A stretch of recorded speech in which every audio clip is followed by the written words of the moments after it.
Sista Almok, respect à toi. J'adore cette chanson d'Almok.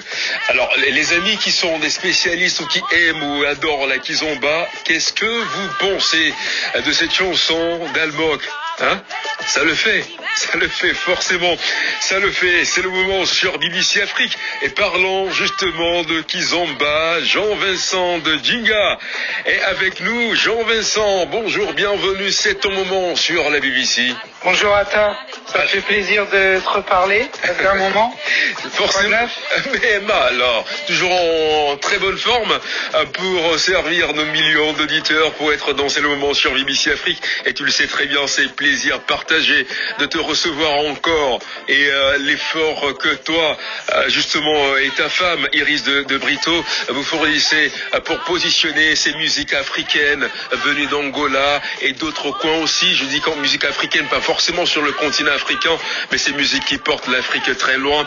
Et Atta est là, c'est le moment, la BBC Afrique est là pour soutenir cet effort. Et le plaisir pour moi, tu le sais très bien, de te retrouver encore dans C'est le moment sur BBC Afrique. Alors, pour ceux qui n'ont pas écouté notre dernière interview et qui connaissent pas très bien, qu'est-ce que c'est que Djinga? En fait, c'est une soirée, on appelle ça Mixed Kizomba Party, parce qu'au fil des années, quand la kizomba était nouvelle, on a mis que du kizomba.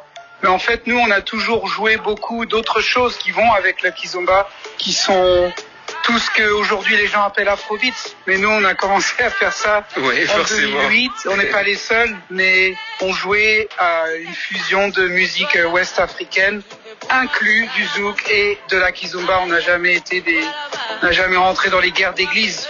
Pour nous, c'est la même vibe, oui. Et ça nous a toujours servi en fait. Parle-nous un peu de ce que vous faites concrètement, parce que à Londres, forcément vous êtes assez connu, mais à travers le monde, il y a des millions d'auditeurs qui nous écoutent. Dis-nous. Bien sûr, tout a commencé autour justement de ce désir de Iris de transmettre. Tu vois, de dire on peut prendre des cours de kizomba, et c'était encore une fois en 2008, et toutes les choses ont évolué à partir de là, notamment le festival Batouk qui a reçu des subventions publiques de Arts Council of England, qui a été sponsorisé par un grand média concurrent français qui joue des musiques caribéennes et africaines. Et on a eu plein d'artistes internationaux qui sont venus à ce festival. Mais comme le festival, c'est une fois par an autour du carnaval de Notting Hill, on a aussi toute l'année fait pas mal d'événements.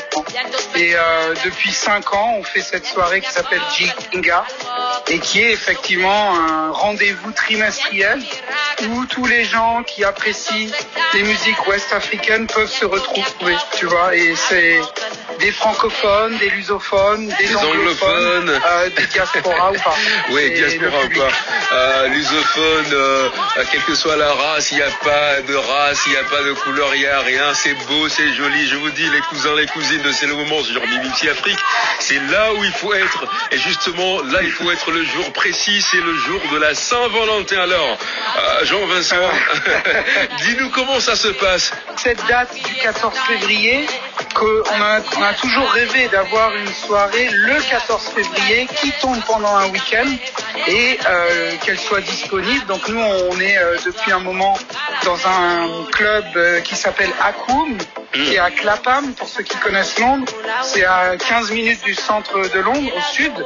Et ce club nous a réservé toute la salle du haut qui est à nous, et on commence à 22h, on finit à 4h du matin, ce qui est assez rare pour Londres. T'as pas beaucoup de place qui se termine plus tard que 2h ou 3h. Donc voilà, c'est le vendredi 14 février. Et comme on le fait moins souvent, tu vois, on fatigue avec l'âge, on fait une fois par trimestre. Quand on le fait, il y a une sorte d'attente, et on sait que ça va être busy, mais j'ai envie de dire du bon busy, quoi. Ouais, t'as effectivement des gens de partout qui sont là dans l'appréciation collective de ces musiques-là. Forcément, et venez massivement, allez massivement soutenir. Si vous êtes sur la place, vous nous écoutez, vous êtes actuellement à Londres, vous allez à Londres Bah allez, c'est la place, il faut être, je vous dis, je vous le certifie. Et alors, ce qu'on va faire, je salue rapidement tous les amis qui participent souvent aux cours de danse. J'en connais beaucoup. Rendez-vous à tout ce beau monde-là, ça va être de la fête. Je profite rapidement aussi pour saluer Iris de Brito. Bien sûr. Et ici, Je t'envoie son bonjour. Et une mention spéciale, on a 2 DJ ce mois-ci. On a notre DJ résident, DJ Santiano, qui est de Sao Tomé et Principe. Et on a DJ Fufucho qui revient de 6 ou 7 ans en Angola et qui est de nouveau basé à Londres. DJ Fufucho. Mais forcément, et c'est le moment, sur BBC Afrique, c'est le moment le 14 février, donc, pour cette soirée à Clapham, à Londres. Ouais. On va rester dans la même vibe à Keisha. C'est Quattro Pedro and Nobody. Pourquoi? Keisha était là il y a quelques mois pour Batouk.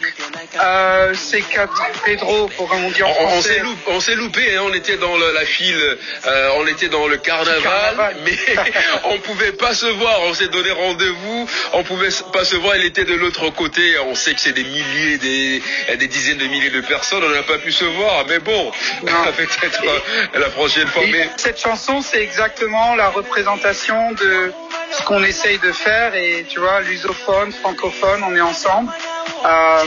Et c'est une chanson récente de tous les deux qu'on apprécie et qu'on salue. Jean-Vincent, c'est notre moment, c'était ton moment. À très bientôt. À très bientôt. Au revoir, Atta. À bientôt, merci. Que la fête soit belle pour nous toutes et nous tous. À vendredi. À vendredi. Bye bye.